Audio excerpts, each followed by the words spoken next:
الحمد لله رب العالمين والعاقبة للمتقين والصلاة والسلام على رسولنا محمد وعلى آله وأصحابه ومن تبعهم بإحسان إلى يوم الدين أما بعد السلام عليكم ورحمة الله وبركاته. Birinçiden ulu jana meyrimdүү, ырайымдуу болгон бүткүл ааламды жараткан Allah Taalaga чексиз мактоолор болсун. Пайгамбарыбыз саллаллаху алейхи ва салламга салаваттар жана саламдар болсун. Бүгүнкү баяныбыз ушул Пайгамбарыбыз саллаллаху алейхи ва салламдын сүннөтү менен жашоо жана динде аша чаап чыгып кетүүдөн сактануу. Ошол тууралуу бир аз силерге айтып өтөбүз. Биринчиден бүт баарыбыз айтабыз. İslam dinine Allah Taala bактылуулукту койгон деп. Же болбосо башкача айтканда айтабыз. Кур'ан жана хадис менен. Же болбосо Кур'ан жана Пайгамбарыбыз саллаллаху алейхи ва салламдын сүннөтү менен жашасак, толук бактылуу болобуз деп бүт баарыбыз айтып атабыз. Бирок сөздүн бүт баары ушул жерде туруп атат. Кайсы түшүнүктү алышыбыз керек биз Кур'ан хадистен? Кур'ан хадис менен жашаганда бактылуу болобуз деген бул туура. Дин менен жашасак бактылуу болобуз деген туура бул. Бирок ар бир хадистин, ар бир аяттын өзүнчө маанилери бар. Аны ар ким окуп түшүнө албайт аны. Ошондуктан биз ошол Кур'ан хадисти дагы түшүнгөндө өзүнүн адисине кайрылып, ошол динди толук түшүнгөн инсандардан динди алышыбыз керек. Дин дегенде биз айтабыз, дин дегенде ошол уламалар ислам динини 3 негизги бөлүккө бөлүп айтышкан. Бирөөсү ошол акыйда деп айтылат. Акыйда деген бул ишенимге гана байланыштуу. Эмне нерсеге иман келтиришибиз керек? Аллага иман келтирүү керек, пайгамбарларга, китептерге деп бул иман тууралуу айта турган илимди акыйда илими деп айтат. Экинчи илим бул ахкам, же болбосо фиq илими деп айтылат. Фиq илими бул ошол күнүмдүк жашоодогу амалыңызды айтып берет. Кантип намаз окуш керек, кантип орозо кармаш керек, кантип ажылыкка барыш керек, умраны кандай өткөрүш керек, кандайча нике кыйыш керек, кандай болгондо талак түшөт, ошондой маселелерди өз ичине камтып алган өкүмдөрдү бир сөз менен айтканда бул фиq илими деп айтылат. Үчүнчү илим, үчүнчү Алла Тааланын өкүмдөрүнү бөлүп айтканда адеп ахлак деп айтылат. Ошондуктан бүгүнкү күндө сиз толук дин менен жашаймын десеңиз, анда ушул 3 бөлүктү толук карманышыңыз шарт. Толук ушул 3 бөлүккө көңүл бурушубуз керек. Акыйда, ишенимди дагы туура так ишенимди алышыбыз керек. Туура так намазды үйрөнүшүбүз керек. Кандай болгондо намаз туура болот, кандай болгондо даарат туура болот, кандай болгондо ажылыкка баруу туура болот. Ошонун өкүмүнөн так билишибиз шарт болот. Андан кийин бул экөөнү билип эле токтоп калбастан, 3-чү бөлүгү бул адамдын адеп ахлагы турат. Адеп ахлак дагы бул диндин эң бир чоң бөлүгү болуп эсептелет. Ошондуктан бүгүнкү күндө биз толук дин менен жашаймын, толук мусулман боломун деп айта турган болсок, анда биз эмне? Акыйданы дагы туура акыйданы болушубуз керек, туура ишенимде болушубуз керек, туура так намаз, орозонун бүт баарын так билишибиз керек. Андан кийин туура адеп ахлакта болушубуз керек. Ошондо гана толук исламды, толук динди карманган болобуз. Ошол инсан гана толук өзүнүн жан дүйнөсүндө бактылуулукту сезет. Башка бирөөгө да бактылуулукту тартуулаганга күчү жетет. Пайгамбарыбыз саллаллаху алейхи ва саллам дагы ушундай инсан эле. Аны ээрчиген сахабалар дагы ушундай инсан эле. Дин дегенде бир эле жанын кармап алып, экинчи жанын унутуп коюшкан эмес алар. Бүгүнкү күндө көпчүлүк мусулмандар ушундай болуп калдык. Кээ бирөөлөрүбүз акыйда деп бир эле акыйданы кармап, башка нерсени унутуп койдук. Акыйда, таухидке бекем болушубуз керек. Таухидке бекем болушубуз керек. Акыйдага бекем болуш керек. Деп жанагы намаз, орозо буларды унутуп койду. Жанагы дагы эң бир адам баласына керектүү болгон адеп, акылакты, жакшы кулк мүнөзүн унутуп коюп атат. Кээ бир инсандарыбыз акыйда дегенди унутуп, акыйданын кереги деле жок анын. Негизги кулк мүнөзүң жакшы болсо болду. Жүрөгүң таза болсо болду. Намаз окубасаң дагы, башка кылбасаң дагы, жүрөгүң таза болсо болду деген инсандар дагы аз эмес алар дагы. Өзүм мусулманмын дейт. Бирок ошол эле учурда эмне акыйда китебин, ишенимди кайдан алыш керек, кандай ишенимде болуш керек, ал нерсеге эч качан жакшы көңүл бурган эмес. Бир гана ушул кулк мүнөзгө чектелип калган инсандар да аз эмес. Кээ бир инсандар бир гана ушул дин дегенде намаз, орозо, ажылык, зекет, ушул 4-5 нерседен ашпай калып атат. Динде бактылуулукту койгон. Пайгамбарыбыздын сүннөтү менен жашасак бактылуу болобуз дегенде эң биринчи эле ойлоп түшүнгөн нерсеси намаз окушум керек, орозо кармашым керек, ажылыкка барышым керек, бай болсом зекет беришим керек. Болду ушул. Негизги дин ушул деп түшүнүп алып атышат. Ушуну аткарат, бирок жанагы кулк мүнөз деген нерсе эч бир көңүлдө койбойт. Канчалган инсандар ушундай азыр. Намаз окуйт, орозо кармайт, бирок мамилеге келгенде өзүнүн бир тууганына же болбосо өзүнүн төрөп, чоңойтуп койгон 5 кадамын астында болгон өзүнүн апасына туура жакшы мамиле жасай албай жатат. Бирок 5 убакыт намаз окуйт, орозо кармайт. Канча жолу ажылыкка, умрага барган, бирок өзүнүн бир тууганына жакшы мамиле кыла албай жатат. Өзүнүн кошунасына жакшы мамиле кыла албай жатат. Ушундай инсандар дагы аз эмес. Ошондуктан келиңиздер, бүгүндөн баштап толук пайгамбарыбыздын сүннөтү менен жашайын. Динден аша чаап чыгып кетпейин. Пайгамбарыбыздын сүйүктүү үммөтү болоюн. Алланын сүйүктүү кулу болоюн десеңиз, анда динден ушул 3 бөлүгүн терең так үйрөнүңүз. Үйрөнүп эле койбостон ошого толук амал кылышыбыз керек. Туура так акыйданы алалы, туура так намаз, орозону үйрөнөлү, аткаралы, жана дагы эмне эң бир жакшы кулк мүнөздө бололу. Пайгамбарыбыз саллаллаху алейхи ва саллям өзүнүн бир хадисинде айтат. Эң бир жакшы садака эмне экенин айтайынбы дейт. Эң бир жакшы садака эмне бул? Эң бир жакшы садаканы пайгамбарыбыз эмне дейт? Афзалус садакати ала диррахмил каших дейт пайгамбарыбыз саллаллаху алейхи ва саллям. Эң бир жакшы садака дейт. Сен өзүңдүн бир тууганыңа дейт садака берсең дейт. Ошол бир тууганың сага душман болуп калган дейт. Башка бир себептерден, ар кандай себептерден сиздин бир тууганыңыз бар, иниңиз бар, же агаңыз, же карындашыңыз, же эжекеңиз, же болбосо тайкеңиз, же тайжеңиз бар. Бирок кандайдыр бир себептер менен сиз менен эмне көңүл карачылык болуп, душмандашып калган. Пайгамбарыбыз саллаллаху алейхи ва саллям айтат: "Эң бир жакшы садаканы айтайын силерге" дейт. Эң бир жакшы садака ошентип сен менен көңүлүң ооруп, сенден капа болуп, сага бир аз душмандашып калган өзүңдүн жакын тууганыңа садака берүү, бул эң бир жакшы садака дейт. Көрдүңүзбү?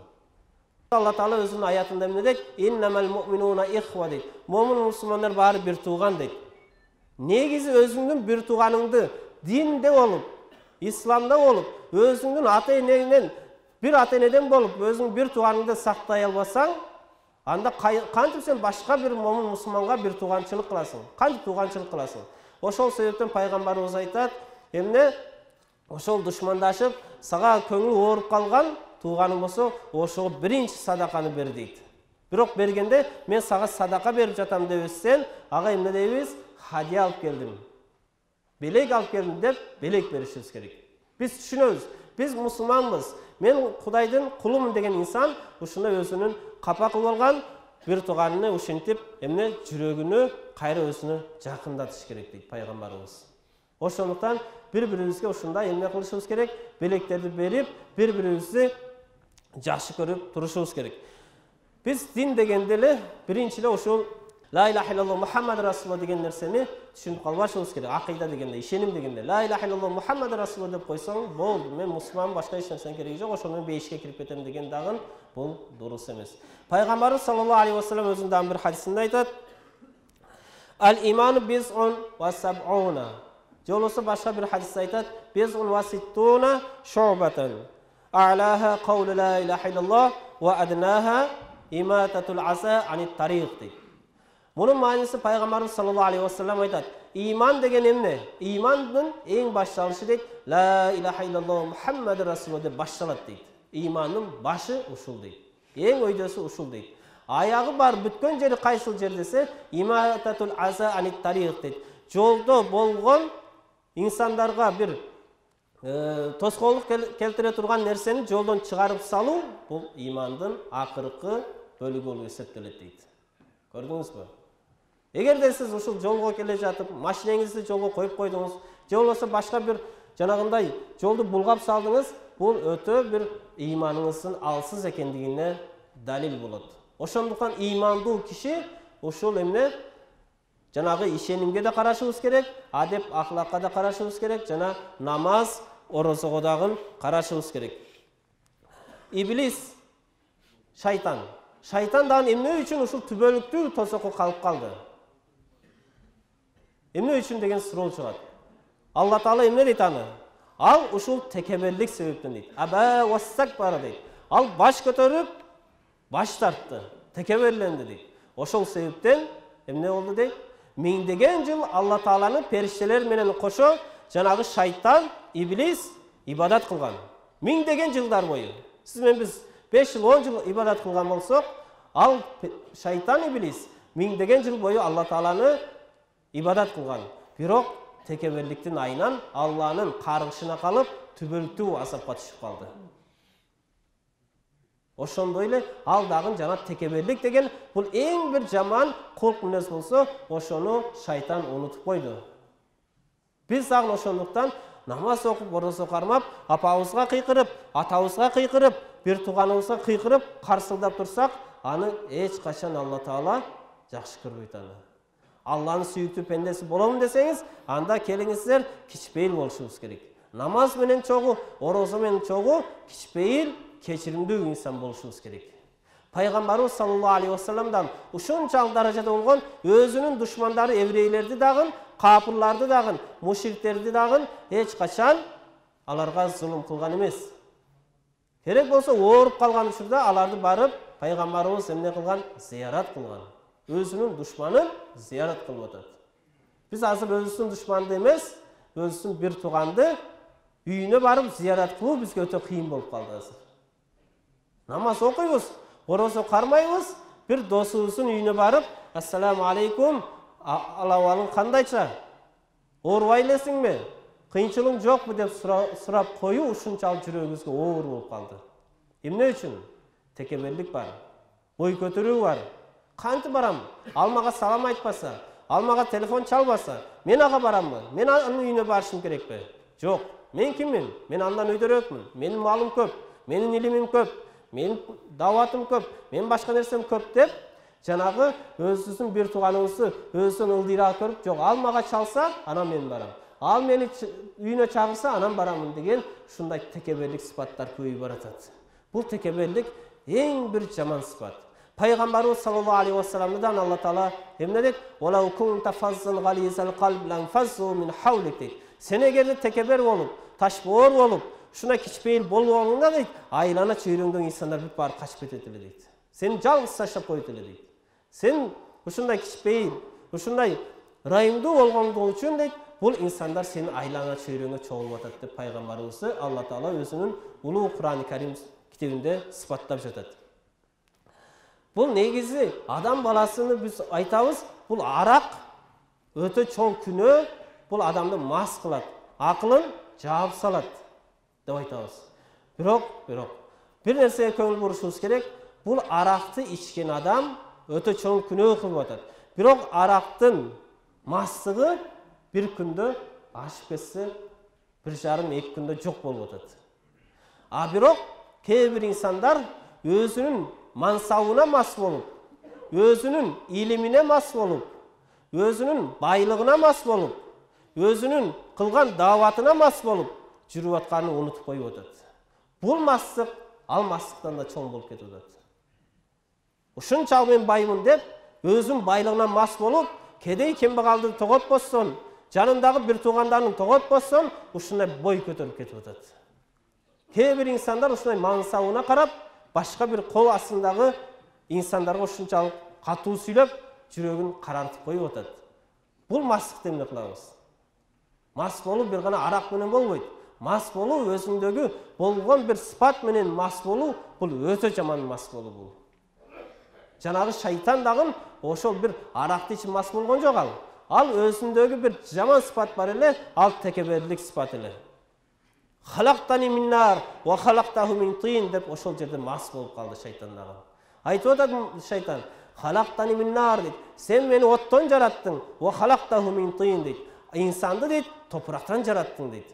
Мен андан үйдөмүн деп текеберлик кылып, баш көтөрүп, ошол жерде өзүнүн жаратылган нерсесине сыймыктанып, мас болуп, өзүнүн акыллы иштебестен, ошол жерде өзүнүн нафсына байланып, ошол жерде Алланын каргышына калып отурат. Ошондуктан келиңиздер, бүгүндөн баштап мас дегенде эле бир эле арак ичкенди түшүнбөстөн, бул нерселерди да көңүлгө алалы. Bir байлыгыбыз менен, bir куда сөөгүбүз менен, bir жерибиз менен, bir машинебиз менен мас болуп кетпейли. 470-ке минип алып, жолда кетип аткан, bir фитте кетип аткан машинеге сигнал берип, бой көтөрбөйлү антип. Бой көтөрүү бир гана таквалык менен болуш керек. Инна акрамакум индаллахи аткакум дейт. Сен мүмкүн 470-те бийикте кетип атышың мүмкүн. А бирок фит айдаган машина жаныңда ылдыйда жүрүшү мүмкүн. Бирок Алланын астында фит айдаган ээси, тимеле Алланын астында өйдөдө жүрүп, сен болсо курт кумурскадан да ылдый туруп атышың мүмкүн. Ошону эстейли. Пайгамбарыбыз саллаллаху алейхи ва саллям айтат: "Текебер инсан дейт, бой көтөргөн инсан кыямат күнү ушунчалык кичинекей болуп жаралат" дейт. Жана кумурскалардан анын үстүнөн басып өтүп кетет дейт. Мүмкүн бүгүнкү күндө 3 этаждуу чоң bir үйдө жашап атышыңыз мүмкүн. Эң бир чоң машиналарга отуруп атышыңыз мүмкүн. Эртең күндү ойлойлу. Эртең күнү кыяматта ушунчалык жерге жексен болуп калуудан сактаналы. Өзүбүз алдабайлы. Эң бир чоң зулумду, эң бир чоң жапаны инсанга ким аткарат дегенде, эмне дейт? Ошол инсандын өзүнүн эң чоң зулумду ошол инсан кылат дейт. Сенин душманыңдан дагы инсан өзгө эң чоң зулумду инсан кылат дейт. Ошону бүт баарыбыз билебиз. Канчалык ката кетпейли, ушул нафсыбызга баш ийип калгандыктан болуп атат. Ошону Алла Тааладан Кур'анда эмне дейт? Балил инсану ала нафсихи басира дейт. Инсан өзүнү толук таанып билип турат дейт. Калп эле анан келип туруп, досуңан шылтоо табасың, кошуңан шылтоо табасың, бир тууганыңан шылтоо табасың, ал мындай кылды, бул мындай кылды, анан мен уминтип калдым деп. Жок, ал бүт баары өзүңдө турат. Ошондуктан эң биринчи өзүбүзгө бекем бололу. Пайгамбарыбыз саллаллаху алейхи ва саллям өзүнүн бир хадисинде айтат: "Валлади нафси биядихи". Пайгамбарыбыз саллаллаху алейхи ва саллям улуу Алла Таалага, жаратуучуга касам ичип айтып атат. Касам ичип. Эмне дейт? "Ла тадхулул жанната хатта ту'мину" дейт. Силер иман келтирбейин, бейишке кирбейсиңер дейт. Иманың болбосо, бейишке кирбейсиң. Көпчүлүк инсандар ушул жерин ала алсагын, только таухид деп жүрүп калып атабыз. Бирок бул хадистин уландысын унутуп коюп атабыз. Уландысын эмне дейт? "Вала ту'мину хатта тахаббу" дейт. Пайгамбарыбыз саллаллаху алейхи ва саллям силер имандуу болбойсуңар дейт. Имандуу болбойсуңар качан? Хатта тахаббу дейт. Ушул отурган бири-бириңди жакшы көрмөйүн дейт. Ушул жерде канча инсан олтурабыз? Баарыбыз бири-бирибизди жакшы көрүшүбүз керек. Таксырым кандайсың деп, бул инсан мени ушунчалык жүрөгүм менен жакшы көрүп, бул инсанды ошондой жакшы көрсөм, ошондо дейт, эмне дейт? Сен иманың кирет дейт. Болбосо иманың болбойт дейт. Ла тумину хатта тахаббу. Силер бири-бириңди сүймөйүн, бири-бириңди жакшы мамиле кылбайын, бири-бириңди кечирмейин, силер момун болбойсуңар дейт. Пайгамбарыбыз саллаллаху алейхи ва саллям бул хадистин уландысы эмне дейт? Авла адуллукум дейт. Силерге бири-бириңдин жакшы көрүүнүн жолун айтайынбы дейт. Ида фаалтумуху тахаббтум дейт. Эгерде силер ушундай бир амал бар дейт, ошол амалды аткарсаң, бири-бириңди жакшы көрөсүң дейт. Бири-бириңди сүйөсүң, бири-бириңди жакшы көрүп сүйгөн учурунда эмне пайда болот дейт? Иман пайда болот. Иман пайда болгон учурда эмне болот? Бейишке киресиң дейт. Пайгамбарыбыз эмне дейт? Афшу салама байнакум дейді. Афшу салама байнакум. Саламды бір-біріңе көп ачық айтқыла дейді. Телефон çalыңыз, жұма намаздан шықтыңыз, өзіңіздің көңіліңізге тура келмей жүрген бір туғаныңыз болса, досыңыз болса телефонды çalып, ассаламу алейкум ва рахматуллахи ва баракату. Қандайсың бір туғаным? Жұмаң қабыл болсын. Жақсы денсаулықтарың. Ешбір кемшілігің жоқ деп бір сұрап қойыңыз. Жаңағы жүрегінде болған кір болса, алдағын ойы башқа жаққа өзгеріп, сізмен жақсы болады. Жақсы болғанда иман күшейеді, иман күшейгенде бейішке кіру сізге иншалла важип болады. Пайғамбар саллаллаху алейхи ва салламның бір хадисінде мында дейді: "Мен кана лаху ала раджулин хаққун, жолысы дайнун, фаман аххараху кана лаху ликулли яумин садақатун" дейді. Бұл мағынасы пайғамбарымыз не дейді? Егер де дейді, сен бір инсанға дейді, қарыз берген болсаң дейді, үйіңді ижараға бердің, жолысы жон қарыз бердің, жолысы машинаңды бердің. Ошентип сен қарыз берсең дейді, ошол қарызыңды мөөнөтүн узартып койсоң, сізге келіп қарыз алды, айтты сізге, бұл жұма беріп тұрыңыз, емки жұмада сөз қолыңызға беремін деді. Бирок емки жұма қарасаңыз бере албай жатады. Ал жақ қарап, бұл жақ қарап жүріп жатады. Сіз ошол жерде, жоқ, бұл жұма бере албасаң, емки жұма берсең болады деп, бір жұма уақытын созып қойсаңыз, пайғамбарымыз не дейді? Ошол әрбір күн үшін саған садақа болып тұрады дейді. Мына кет садақа. Ең бір жақсы садақа. Біз не қылып атабыз? Қарыз алған кишини ушунчалык көңүл калтырып, ижара берген үйүнөн чыгарып салып, башка кылып, анын акчасын алып туруп, келип туруп мечитке садака деп коюп атабыз. Жок. Мечитке садака бергенче, ошол карыз алган кишинин карызын жөн кой, ал муктаж болуп атабы, анын карызын айтып кой. Жок таксырым, азырынча мага кереги жок, бир ай сага убакыт берейин, дагы мөөнөтүн узарттым дейт. Бир ай бою сизге садака болот. Пайгамбарыбыз садаканы эмне дейт? Ас-садакату тардул балая дейт. Бұл садақа сілерді баледен сақтайды дейді. Көрдіңіз бе? Әрбір күніңіз үшін садақа болып отады. Күніге садақа беру сіздің ұмытып қоясыз. Пайғамбарымыз айтады, жақсы түш көрсең де, жаман түш көрсең де садақа беріп тұр дейді. Күніге садақа беріп тұру біз үшін ең бір жақсы нәрсе. Бірақ күніге садақаны кім беріп отады? Жұма күні келгенде ғана садақа беріп қоямыз. Bir ayda bir жол садақа береміз. Күніге садақа берем десеңіз, бүгінден баштап қарыз алған кішіні емне қылыңыз, мөөнөтүн узартыңыз, күніге садақа болып тұрады. Алла Таалам барымыздың амалымызды қабыл қылсын. Амин. Бисмиллахир-рахманир-рахим. Аллахумма салли ала Мухаммад ва ала алихи ва сахбихи ва саллим. Я Аллахым, ушул динди туура түшүнүп, туура амал кылып, Пайгамбарыбыз саллаллаху алейхи ва салламдын сүйүктүү үммөтү болушту баарыбызга насип эткин, я Аллахым. Ya Allah'ım özünün çınığı kulun boluştu barımızga nasip etkin ya Allah'ım. Ya Allah'ım uşul Peygamberimiz sallallahu aleyhi ve sellem'in hadisinde aytılganday bütkül momun musulmanlar la ilahe illallah Muhammed Resulullah dep aytkan momun musulmanlar büt barıp bir-birinizi sүйүп жақсы жашап өзүңүн бейишиңе сахабалар менен өзүң менен чоңу болушту өзүң бардыгыбызга Аллахым өзүң насип эткен ya Allah'ım. Ушул шайтандын sıfatı olgan tekebberlik sıfattan bizi alış kılgın ya Allah'ım. Amin. Bir rahmetka ya.